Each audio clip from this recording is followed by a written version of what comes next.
উপর কোনো প্রভাব পড়ল না। উল্টো প্রিয়া বলল, সব ঠিক হয়ে যাবে, দেখিস। কাল তুই আমার সঙ্গে চল। তানিশা কড়া সুরে বলল, আমি আর তোর সঙ্গে যাব না। তুই যা করার কর, আমাকে এসবের মধ্যে টানবি না। প্রিয়া কিছুক্ষণ চুপ করে থেকে বলল, ঠিক আছে, স্যারের বাড়ির কাছেই একটা মাঠ আছে, তুই সেখানে থাকিস। প্রয়োজন হলে আমি তোর কাছে চলে আসব। তানিশা অনিচ্ছা সত্ত্বেও রাজি হয়ে গেল। এরপর তারা দুজনে নিজেদের বাড়ি ফিরে গেল। শনিবার দুপুরের দিকে প্রিয়া বাড়ি থেকে বেরিয়ে পড়ল।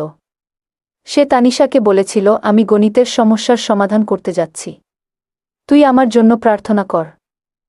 তানিশাকে সঙ্গে নিয়ে প্রিয়া বের হল এবং কৌশিক স্যারের বাড়ির পথে চলল। পথে একটি খালি জমির কাছে পৌঁছে প্রিয়া ব্যাগ থেকে মেকআপের সামগ্রী বের করে সাজগোজ করল। এরপর তানিশাকে সেখানে অপেক্ষা করতে বলে স্যারের বাড়ির দিকে রওনা দিল। কৌশিক স্যার প্রিয়াকে দেখে উচ্ছ্বাস প্রকাশ করলেন এবং বললেন, প্রিয়া, তোমার জন্যই তো অপেক্ষা করছিলাম। পরিচিত হও, ইনি অয়ন স্যার। তিনি আমাদের স্কুলের বোর্ড পরীক্ষার চেকার। তোমার গণিতের সমস্যার সমাধান তিনিই করবেন। কৌশিক স্যার হেসে বললেন, প্রিয়া আমাদের সবচেয়ে মেধাবী মেয়ে, তবে গণিতে একটু দুর্বল। অয়ন স্যার, এর জন্য যা যা প্রয়োজন আপনি সব করবেন, তাই না? প্রিয়া লজ্জায় মাথা নাড়ল। অয়ন স্যার তাকে বলেন, দেখো, আজ যা কিছু হবে তা এখানেই শেষ হবে। বাইরের কেউ যেন কিছু না জানে। প্রিয়া বুঝতে পারল যে এখানে তাকে নিজের যোগ্যতা প্রমাণ করার জন্য কিছুটা আপস করতে হবে। কিছুক্ষণ পর স্যারের কথামতো কাজ শেষ হল। প্রিয়া ফিরে এসে বলল, স্যার, আমি কি এখন বাড়ি যেতে পারি? আমার বান্ধবী বাইরে অপেক্ষা করছে। কৌশিক স্যার জিজ্ঞেস করলেন, তোমার বান্ধবী কে? প্রিয়া বলল, তানিশা। স্যার হেসে বললেন, সে তো খুব ভালো মেয়ে, তার কোনো বিশেষ বন্ধু নেই? প্রিয়া বলল, না স্যার, সে এসব বিষয়ে একেবারে আগ্রহী নয়। কৌশিক স্যার বললেন, তাহলে একটা মজার কথা বলি, আমাদের রসায়নের দেশমুখ স্যার তাকে পছন্দ করেন। প্রতিদিন তার নাম নিয়ে কথা বলেন। তাকে জানিয়ে দিও সে যেন একটু খেয়াল রাখে। প্রিয়া মাথা নেড়ে রাজি হল এবং চলে গেল। বাইরে এসে প্রিয়া তানিশার দিকে তাকিয়ে বলল, চল, বাড়ি ফিরে যাই। তানিশা অবাক হয়ে শুধুই তাকিয়েছিল, কিছু বলল না। কৌশিক স্যারের বাড়ি থেকে বের হওয়ার পর প্রিয়া ভাবতে লাগল, তানিশাকে কি সব জানানো উচিত হবে। ও মনে মনে বলল, তানিশার তো সবকিছু নিয়ে মজা লুটে যাওয়ার স্বভাব। তবে ওরও তো রসায়নের সমস্যা হচ্ছে। একবার যদি তাকে সুযোগ করে দিই, তবে ওরও উপকার হবে। ধীরে ধীরে প্রিয়া তানিশার কাছে এলো। তাকে দেখে তানিশা হেসে বলল, কি রে প্রিয়া, বড়সড় নিবন্ধ লিখতে হলো নাকি? নাকি স্যারকে পুরো একটা গল্প লিখে দিয়ে এলি? প্রিয়া একটু রেগে গিয়ে বলল, তুই মজা নিচ্ছিস না? এত হাসির কি আছে? তানিশা তখন বলল, আচ্ছা আচ্ছা, রাগ করিস না, এবার বল কি হলো। প্রিয়া হালকা হাসি দিয়ে বলল, আজ তো অনেক বড় নিবন্ধ লিখে এলাম। তবে কৌশিক স্যার না, অয়ন স্যার বেশ কঠোর মানুষ। তবে তিনি ভালো, একটু কড়া, কিন্তু খারাপ লাগেনি। আর হ্যাঁ, তোর জন্য একটা চমক আছে। তানিশা অবাক হয়ে বলল, চমক? কি রে, এত উচ্ছ্বাস কেন? প্রিয়া মজা করে বলল, ধীরে ধীরে বলবো। তবে আগে বল, তুই এত উৎসাহিত কেন? তানিশা হাসতে হাসতে বলল, তুই যা বলছিস তা শোনার পর মনে হচ্ছে পুরো গল্পটাই খুব মজার। তবে কৌশিক স্যার কি ওখানে ছিলেন? প্রিয়া হেসে বলল, তুইও পাগল, সবকিছু কি জানতেই হবে তোকে? তানিশা একটু থেমে বলল, তোর কথা শুনে মনে হচ্ছে তুই একটু সমস্যায় পড়েছিস। তবে বল, সব ঠিক আছে তো? প্রিয়া বলল, ও একটা কথা বলি, একবার তুইও অভিজ্ঞতা নিয়ে দেখ, তখন সব বুঝবি। তানিশা মাথা নেড়ে বলল, আমার মতো একজন সাধারণ মেয়েকে দেখবে কে? তুই যা বলছিস তাতে আমার তো কিছু হবে না। প্রিয়া মুচকি হেসে বলল, তুই সাধারণ হতে পারিস, কিন্তু তাদের চোখে তা নয়। এসব মানুষ আসলে মজা নেয়। তানিশা একটু রেগে বলল, আচ্ছা চুপ কর, আজ তোর অনেক কথা শুনলাম, তুই এখনও স্বপ্নে আছিস? প্রিয়া হেসে বলল, হ্যাঁ রে, স্বপ্নেই আছি। তবে অয়ন স্যার আমাকে অনেক কাজ দিয়েছেন, কৌশিক স্যারের থেকেও বেশি। তানিশা বলল, তাহলে তো এবার তুই 12 শ্রেণী পার করেই যাবি। তানিশা একটু চিন্তিত মুখে বলল, প্রিয়া, তুই বলছিস তুই সহজে পাশ করে যাবি, কিন্তু কিভাবে করলি এটা? আমি তো খুব চিন্তায় আছি। প্রিয়া হাসতে হাসতে বলল, তুই এত চিন্তা করছিস কেন? আমি তো বললাম, আমার একটা উপায় আছে। তানিশা অবাক হয়ে বলল, কি উপায়? বলো, আমি রসায়নে পাশ করতে পারবো কি না সেটাই বড় চিন্তা। প্রিয়া একটু মুচকি হেসে বলল, কৌশিক স্যার বলছিলেন যে আমাদের রসায়নের দেশমুখ স্যার তোকে নিয়ে কথা বলছিলেন। তানিশা চমকে উঠে বলল, কি? কৌশিক স্যার এমন বলছেন কেন? প্রিয়া হেসে উত্তর দিল, হ্যাঁ স্যার নিজেই বললেন।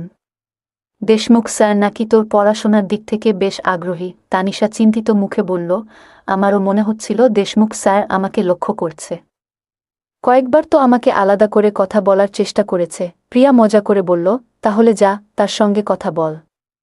আর একবার যদি তিনি সাহায্য করেন তাহলে তুইও পাশ করে যাবি। তানিশা একটু বিরক্ত হয়ে বলল, কিন্তু ৪৫ বছরের একটা মানুষকে কিভাবে বিশ্বাস করব? এটা কি ঠিক হবে? প্রিয়া সহজভাবে বলল, দেখ, অভিজ্ঞ লোকেরা এমনটাই করে।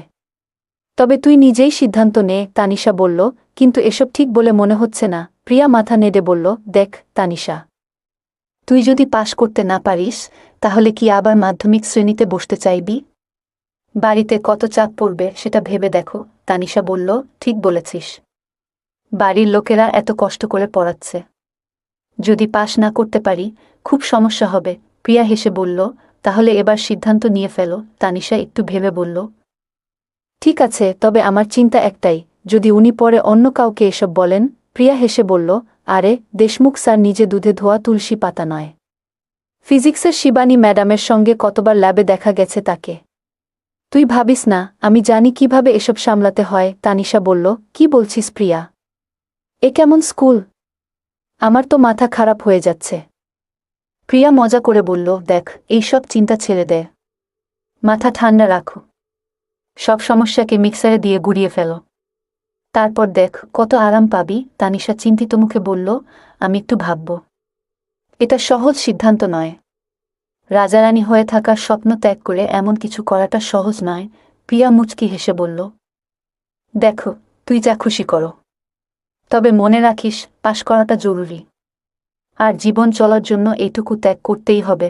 প্রিয়া বলল, দেখ তানিশা, আমি তো তোকে বলেই দিলাম, এখন এটা তোর সিদ্ধান্ত, তুই কি করবে সেটা নিজেই ভেবে নে।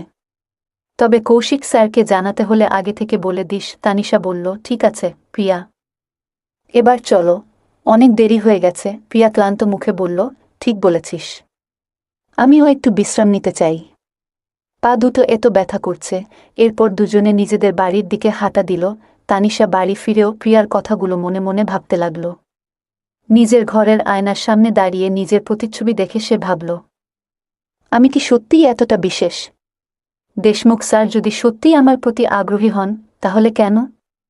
প্রিয়ার কথাগুলো কি সত্যি হতে পারে? তার মনে অসংখ্য প্রশ্ন জেগে উঠল। পুরুষেরা কেন এমন করে? কেন তারা এত পাগল হয়ে যায়? এমন সময় তার মায়ের ডাকে তার চিন্তার ভাঙন ঘটল। তানিশা, এত রাতে কি করছিস? এখনো ঘুমাসনি? তার বাবা পাশ থেকে বললেন, তুমি কেন এত কথা বলছ? মেয়েটা হয়তো ঘুমিয়েই পড়েছে, আমি একবার দেখে আসি। তানিশা যা কিছু শুনছিল তাড়াতাড়ি চোখ বন্ধ করে ঘুমানোর ভান করল। তার বাবা দরজার কাছে এসে ফিসফিস করে বললেন, আমি তো বলেছিলাম ওকে ঘুমাতে দাও। তার মা বললেন, ঠিক আছে, ঠিক আছে, চুপ থাকো। বাবা আবার বললেন, যদি ঘুমিয়েই থাকে তাহলে আর কথা বলো না, চলো এবার নিজেরাও ঘুমাই। মাও বললেন, চলো, দেরি হয়ে গেছে। বাড়ির অন্য ঘরে থাকা তানিশা তাদের কথাগুলো মন দিয়ে শুনছিল। দরজার ফাঁকা জায়গা দিয়ে এক ঝলক দেখার চেষ্টা করল, কিন্তু এই মুহূর্তে তার নিজের ভাবনাগুলো এত জটিল হয়ে উঠেছিল যে সে সেগুলো পরিষ্কার করতে পারছিল না। সে ভাবল, জীবন এত কঠিন কেন? সবকিছু এত গোলমেলে কেন? তানিশা তার পড়ার ঘরে বসে বইয়ের পাতা উল্টাচ্ছিল, কিন্তু মন যেন কোথাও নেই। পাশের ঘরে মা বাবার কথোপকথন তার কানে আসছিল। বাবা বলছিলেন, কতদিন হয়ে গেল, ঠিক করে কথা বলার সময়ও পাই না। মা একটু বিরক্ত হয়ে উত্তর দিলেন, তোমার দায়িত্ব তো তানিশার পড়াশোনায়, এখনই যত্ন নাও, পরে হয়তো সময় পাবে না। মেয়েটা বড় হয়ে গেছে, আমাদের কথাগুলো সে শুনলে কি ভাববে? এই কথাগুলো শুনে তানিশা থমকে গেল। তার বুক কাঁপছিল আর মুখ দিয়ে যেন শব্দ বেরোচ্ছিল না। প্রথমবার সে মা বাবার কথায় এমন কিছু শুনল যা তাকে অস্বস্তিতে ফেলে দিল। বাবা বললেন, মেয়েটা স্কুল থেকে ফিরে এত ক্লান্ত যে এখন ঘুমাচ্ছে, আর তাকে যদি এখন জাগিয়ে তুলি তাহলে রাতভর জেগে থাকতে হবে। তানিশার মনে পড়ল, তার বান্ধবী প্রিয়া একদিন বলেছিল, সব মানুষই একটু পাগল, কিন্তু দায়িত্ব এলে সবাই ঠিক হয়ে যায়। এই কথার সত্যতা যেন তানিশা তার বাবা মায়ের আচরণে অনুভব করল। বাবা আবার বললেন, তানিশা 12 শ্রেণী পাশ করলেই তার বিয়ের কথা ভাবব। তারপর আমাদের একটা বড় দায়িত্ব শেষ হবে। এই কথা শুনে তানিশার মনে চাপা দুশ্চিন্তা জমা হতে থাকল। তার জন্য পড়াশোনা খুব গুরুত্বপূর্ণ। তার বাবা জমিদারের কাছ থেকে ধার নিয়ে তাকে পড়াচ্ছেন। 12 শ্রেণী পাস না করলে কি হবে? সেই চিন্তায় তানিশার রাতে ঘুমই এলো না। পরদিন সকালে স্কুল যাওয়ার পথে প্রিয়ার সঙ্গে দেখা হলো। তানিশা বলল, সকালবেলা বাবা মা কথা বলছিলেন যদি আমি 12 শ্রেণী পাশ করি তাহলে আমার বিয়ে দিয়ে দায়িত্ব শেষ করবেন। প্রিয়া হেসে বলল, এটা তো ভালো কথা। পড়াশোনা শেষ করো আর বিয়ের পর নিশ্চিন্ত থাকো। কিন্তু তানিশা বিরক্ত হয়ে বলল, ভালো কি? আমার তো কেমিস্ট্রির ভয় লাগছে। এই বিষয়টা পাশ করা আমার কাছে এক দুঃস্বপ্নের মতো। তানিশা জানত তাকে কঠিন পরিশ্রম করতে হবে। মন শক্ত করে সে ঠিক করল, এখন সময় নষ্ট না করে পড়াশোনায় মনোযোগ দেবে। কারণ তার ভবিষ্যৎ শুধুমাত্র তার নিজের হাতেই। সকালবেলা তানিশা আর প্রিয়া স্কুলের দিকে হাঁটছিল। তানিশার মুখে চিন্তার ছাপ স্পষ্ট। প্রিয়া বলল, কি ব্যাপার তানিশা? এত চিন্তিত কেন? তানিশা বলল, আমি কেমিস্ট্রিতে খুব পিছিয়ে আছি। যদি 12 শ্রেণী পাস না করতে পারি তাহলে বাবা মার স্বপ্ন ভেঙে যাবে। বাবা তো জমিদারের কাছ থেকে ধার নিয়ে আমাকে পড়াচ্ছেন। এই কথা শুনে প্রিয়া একটু হাসল। সে বলল, তুই কি জানিস, আমি তোকে আগেই একটা উপায় বলে দিয়েছি। সবকিছু এখন তোর হাতেই। তানিশা দৃঢ়তার সঙ্গে বলল, হ্যাঁ, তাই আমি একটা সিদ্ধান্ত নিয়েছি। কি সিদ্ধান্ত? প্রিয়া কৌতূহল নিয়ে জানতে চাইল। তানিশা বলল, আমি দেশমুখ স্যারকে সাহায্যের জন্য বলবো। তিনি খুব ভালো পড়ান আর তার সাহায্য পেলে আমি অবশ্যই কেমিস্ট্রির পরীক্ষায় ভালো করব। প্রিয়া চমকে উঠে বলল, তুই সাহস করে সিদ্ধান্ত নিয়েছিস, সেটাই বড় কথা। ঠিক আছে, আমি আজকেই দেশমুখ স্যারের সঙ্গে কথা বলবো। দয়া করে দ্রুত কথা বলিস। আমার অনেক চাপ। তানিশা উদ্বিগ্ন মুখে বলল। প্রিয়া হেসে বলল, তুই ঠিকই পারবি। তোর শুধু মন দিয়ে চেষ্টা করা দরকার। আর একটা কথা মনে রাখিস, জীবনে কিছু পেতে হলে পরিশ্রম তো করতেই হবে। তানিশা বলল, ঠিক আছে, এখন তোর এই ডায়লগ বন্ধ করো। চল স্কুলে যাই। স্কুলে পৌঁছে প্রিয়া দেশমুখ স্যারের সঙ্গে দেখা করল। স্যার তার চেম্বারে ছিলেন। প্রিয়া ঢুকে বলল, স্যার, আপনার কাছে একটা ভালো খবর আছে। দেশমুখ স্যার বললেন, কি ভালো খবর, বলো। প্রিয়া উত্তেজিত হয়ে বলল, স্যার, তানিশা আপনার গাইডেন্স নিতে প্রস্তুত। আপনি ওকে কেমিস্ট্রিতে সাহায্য করলে ও নিশ্চয়ই পাশ করবে। দেশমুখ স্যার খুশি হয়ে বললেন, এটা খুব ভালো খবর। আমি অবশ্যই তানিশাকে সাহায্য করব। তোমার চেষ্টা সফল হয়েছে। তানিশা অবশ্যই ভালো করবে। প্রিয়া হাসতে হাসতে বলল, ধন্যবাদ স্যার। আমি জানতাম আপনি রাজি হবেন। প্রিয়া আর তানিশা একসঙ্গে ক্লাসে বসেছিল। প্রিয়া হঠাৎ বলল, তুই কি জানিস? দেশমুখ স্যার তোকে নিয়ে খুব চিন্তিত। তানিশা অবাক হয়ে বলল, আমি? কেন? আমি তো কিছু করিনি। প্রিয়া হেসে বলল, তিনি চান তুই পরীক্ষায় ভালো করো। তোকে নিয়ে তার অনেক আশা। ক্লাসে ঢুকে দেশমুখ স্যার বললেন, গুড মর্নিং সবাই। আজ আমরা নতুন একটা বিষয় শিখব। সবাই একসঙ্গে উত্তর দিল, গুড মর্নিং স্যার। তানিশা স্যারের দিকে তাকিয়ে রইল। তার মনে হল স্যার অনেক পরিশ্রম করেন। ৪৫ বছর বয়স হলেও তিনি যথেষ্ট উদ্যমী। ক্লাস চলাকালীন হঠাৎ স্যারের নজর পড়ল তানিশার দিকে। তিনি বললেন, তানিশা, দাঁড়াও। আমার প্রশ্নের উত্তর দাও। তানিশা তোতলাতে শুরু করল। তার মনোযোগ ক্লাসে ছিল না। স্যার বললেন, পিরিয়ডের পরে আমার সঙ্গে দেখা করো। তানিশার মন ভারাক্রান্ত হয়ে গেল। পিরিয়ড শেষ হওয়ার পর তানিশা স্যারের কেবিনে গেল। স্যার জিজ্ঞাসা করলেন, তোমার পড়াশোনায় এত অন্যমনস্ক কেন? তানিশা মাথা নিচু করে বলল, স্যার, কেমিস্ট্রির জন্য আমি খুব দুশ্চিন্তায় আছি। যদি আমি পরীক্ষায় ফেল করি তাহলে বাবা মার স্বপ্ন ভেঙে যাবে। স্যার একটু হেসে বললেন, ঠিক আছে, আমি তোমার দায়িত্ব নিচ্ছি। কিন্তু তোমাকে খুব পরিশ্রম করতে হবে। তানিশা আশ্বস্ত হয়ে বলল, আমি প্রস্তুত স্যার। আমি যা কিছু করতে প্রস্তুত। স্যার বললেন, তাহলে আগামীকাল থেকে বাড়তি ক্লাস শুরু করব। সময় ঠিক করে বলবো। তানিশা স্যারের প্রতি কৃতজ্ঞতা জানিয়ে ক্লাসে ফিরে এলো। ক্লাসে ফিরে প্রিয়া জানতে চাইল, কি বলল স্যার? তানিশা হাসতে হাসতে বলল, তিনি আমার সাহায্য করবেন। এখন থেকে আমাকে আরও বেশি মনোযোগী হতে হবে। প্রিয়া হেসে বলল, তাহলে তুই নিশ্চিত সফল হবি। আমি জানি তুই পারবি। তানিশা সেদিন থেকে মন দিয়ে পড়াশোনা শুরু করল। তার মনে একটাই লক্ষ্য, পরীক্ষায় ভালো ফল করে বাবা মার মুখ উজ্জ্বল করা। স্কুল ছুটির পর তানিশা আর প্রিয়া একসঙ্গে হাঁটছিল। তানিশা একটু চিন্তিত মুখে বলল, প্রিয়া, কাল যে ফার্ম হাউসে যেতে হবে, এটা নিয়ে আমি খুব নার্ভাস লাগছে। প্রিয়া হেসে বলল, তুই এত চিন্তা করছিস কেন? সব ঠিক হবে। আর কিছুই তো করতে হবে না, শুধু স্যারের কথা মন দিয়ে শুনবি। তুই কি আমার সঙ্গে যাবি? তানিশা জিজ্ঞাসা করল। দেখো, তুই যদি চাস, আমি দেশমুখ স্যারের সঙ্গে কথা বলবো। তিনি রাজি হলেই দেশমুখ স্যারও রাজি হয়ে যাবেন। প্রিয়া আশ্বস্ত করল। তানিশা একটু হাসল। ঠিক আছে। তবে জানিস, আমি এখনও একটু ভয় পাচ্ছি। কিন্তু তুই যা বলছিস সেটা ঠিক। প্রিয়া আবার হেসে বলল, তুই দুশ্চিন্তা করিস না। আজ রাতে ঠিকমতো ঘুমাস। কাল সকালে উঠে তৈরি হয়ে নিস। আমাদের ফার্ম হাউসে যেতে হবে। তানিশা মজা করে বলল, তুই এই বিষয়ে একেবারে পিএইচডি করে বসে আছিস মনে হয়। প্রিয়া গর্বের সঙ্গে বলল, তাই তো। এত অভিজ্ঞতা কি এমনি এমনি হয়েছে? এই মজার কথার মাঝেই তারা বাড়ির পথে রওনা দিল। তানিশা বাড়ি ফিরে নিজের কাজগুলো তাড়াতাড়ি শেষ করল। রান্নাবান্না সেরে, বাসন ধুয়ে একেবারে গুছিয়ে শুয়ে পড়ল। সকালে তানিশা খুব ভোরে উঠল। নিজের সমস্ত কাজ শেষ করে ফ্রেশ হয়ে মনে মনে বলল, আজ একটা নতুন দিন, নিজেকে প্রমাণ করার দিন। সে প্রিয়ার বাড়ির দিকে গেল। সেখানে পৌঁছে দরজায় ধাক্কা দিতে দিতে চিৎকার করে বলল, প্রিয়া, তাড়াতাড়ি কর, আমরা দেরি করে ফেলছি। প্রিয়া ঘুম জড়ানো গলায় বলল, তুই এত সকালে এখানে? ঠিক আছে, দাঁড়া, আমি আসছি। তারা দুজন একসঙ্গে স্কুলের দিকে রওনা দিল। স্কুলের সামনে পৌঁছে প্রিয়া বলল, তুই এখানে একটু দাঁড়া, আমি দেশমুখ স্যারের সঙ্গে দেখা করে আসি। কিছুক্ষণ পরে প্রিয়া ফিরে এসে জানাল, সব ঠিক হয়ে গেছে। আমার সেই স্যার আর দেশমুখ স্যার দুজনেই আসছেন। কৌশিক স্যার, দেশমুখ স্যার আর প্রিয়া গাড়িতে উঠল। কিছুক্ষণ পর তারা তানিশার কাছে পৌঁছাল। সবার সঙ্গে তানিশাও গাড়িতে উঠল। তাদের গন্তব্য ছিল গ্রামের বাইরে থাকা এক শান্ত ফার্ম হাউস। ফার্ম হাউসে পৌঁছে দেশমুখ স্যার আর প্রিয়া একটি আলাদা ঘরে গেলেন।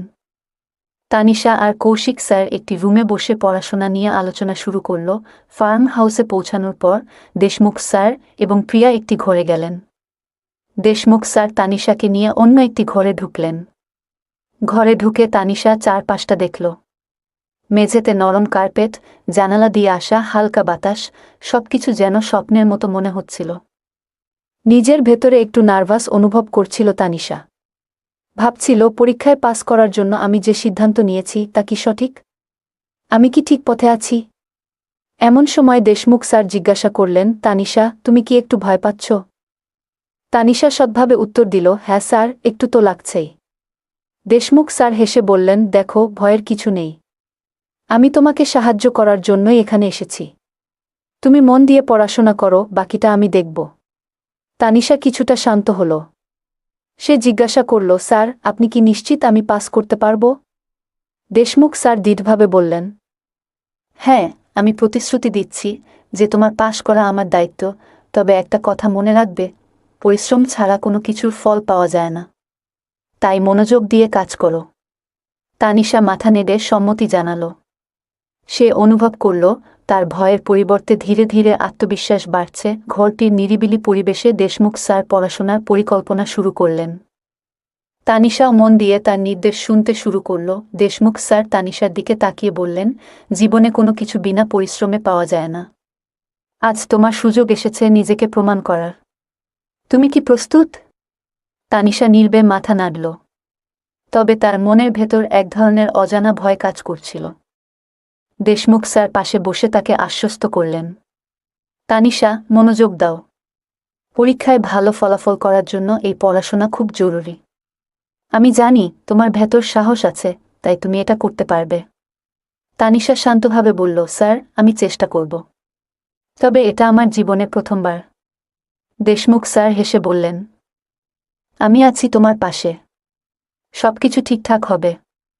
শুধু নিজের উপর ভরসা রাখো। অন্য ঘরে প্রিয়া এবং কৌশিক স্যার আলোচনা করছিলেন। তাদের কথার শব্দ এই ঘরেও শোনা যাচ্ছিল। দেশমুখ স্যার তানিশাকে বুঝিয়ে বললেন, তোমার বন্ধু প্রিয়া কতটা পরিশ্রম করছে দেখো।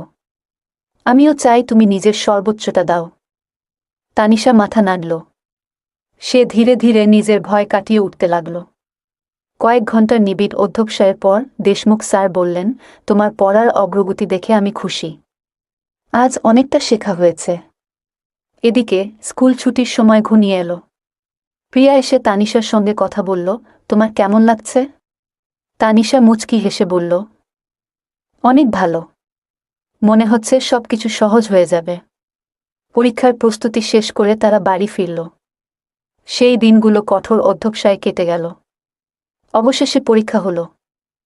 রেজাল্টের দিন এসে গেল। তানিশা আর প্রিয়া নিজেদের ফলাফল দেখতে স্কুলে গেল। প্রিয়া খুশিতে চিৎকার করে উঠল, তানিশা, তোমার কেমিস্ট্রিতে এত ভালো নম্বর! তুমি তো দ্বিতীয় স্থান অর্জন করেছ স্কুলে। তানিশার চোখ ভরে গেল আনন্দে। সে বলল, শেষমেশ আমার পরিশ্রম ফল দিয়েছে। আমার বাবাও আজ খুব খুশি হবেন। স্কুলে তানিশার সাফল্য উদ্যাপন করা হলো। তার সম্মানে একটি সংবর্ধনার আয়োজন করা হলো। দিনগুলো ধীরে ধীরে কেটে যাচ্ছিল। তানিশার পরিবার তার ভবিষ্যতের জন্য স্বপ্ন দেখছিল, কিন্তু জীবনের পথে বাধা আসা স্বাভাবিক। গ্রামের জমিদার প্রতাপ সিংহ, যার কাছ থেকে তানিশার বাবা ঋণ নিয়েছিলেন, এক নতুন সমস্যার সৃষ্টি করলেন। তানিশা এবং তার পরিবারকে এখন সেই চ্যালেঞ্জ মোকাবিলা করতে হবে। তানিশার বাবা রাজেন্দ্র চৌধুরী নিজের মেয়ের পড়াশোনার খরচ চালানোর জন্য গ্রামের জমিদার প্রতাপ সিংহের কাছ থেকে ঋণ নিয়েছিলেন। যদিও ঋণের একটা বড় অংশ ইতিমধ্যেই শোধ করা হয়েছিল, জমিদার প্রতাপ সিংহ তাতে চক্রবৃদ্ধি সুদ চাপিয়ে দেন। সুদের এই ভার মেটানো রাজেন্দ্র চৌধুরীর পক্ষে অসম্ভব হয়ে দাঁড়ায়। জমিদার এবার রাজেন্দ্র চৌধুরীর উপর চাপ সৃষ্টি করতে শুরু করল। একদিন তাকে নিজের বাড়িতে ডেকে অপমান করল এবং শারীরিকভাবে হেনস্থা করল। এই ঘটনায় রাজেন্দ্র চৌধুরী আরও অসহায় হয়ে পড়েন। তানিশা এইসব দেখে ভেঙে পড়ে, কিন্তু সে তখন কিছুই করতে পারছিল না। কিছুদিন পরে তানিশা তার পুরনো বন্ধু প্রিয়ার সাথে দেখা করতে যায়। অনেকদিন পর দেখা হওয়ায় প্রিয়া তানিশার মুখ দেখে জিজ্ঞাসা করল, কি হয়েছে রে তানিশা? এত মলিন দেখাচ্ছে কেন তোকে? তানিশা দীর্ঘশ্বাস ফেলে বলল, কি বলব রে প্রিয়া, আমাদের বাড়ির অবস্থা খুব খারাপ। বাবার কষ্ট দেখে আমার সহ্য হচ্ছে না। প্রিয়া চিন্তিত হয়ে জিজ্ঞাসা করল, কি হয়েছে বল। কি জানি, হয়তো আমি কোনো সাহায্য করতে পারি। তানিশা বলল, তুই জানিস, আমার বাবা আমার পড়াশোনার জন্য ঋণ নিয়েছিল, কিন্তু সেই ঋণ এখন এত বেড়ে গেছে যে শোধ করা সম্ভব হচ্ছে না। জমিদার বাবাকে অপমান করেছে এবং মারধরও করেছে। এই কথা শুনে প্রিয়ার চোখ বড় হয়ে গেল। সে জিজ্ঞেস করল, জমিদারের নাম কি বললি? কে এই ব্যক্তি? তানিশা উত্তর দিল, তার নাম প্রতাপ সিংহ। গ্রামের সবাই বলে সে খুব নিষ্ঠুর। প্রিয়া বলল, আমি তার ছেলেকে চিনতাম, তবে বাবা ছেলে দুজনেই একই রকম। আমি শুনেছি এই জমিদার অনেকের কাছ থেকে এভাবে জমি কেড়ে নিয়েছে। যারা ঋণ শোধ করতে পারে না, তাদের বাড়ির মেয়েদের নিজের বাড়িতে কাজ করতে বাধ্য করে। তানিশা হতবাক হয়ে বলল, এটা কতটা ভয়ঙ্কর প্রিয়া, তুই কিভাবে এত কিছু জানিস? প্রিয়া বলল, আমার পিসি কমলাও একসময় তার এখানে কাজ করত। তিনিও প্রতাপ সিংহের ঋণের ফাঁদে পড়েছিলেন।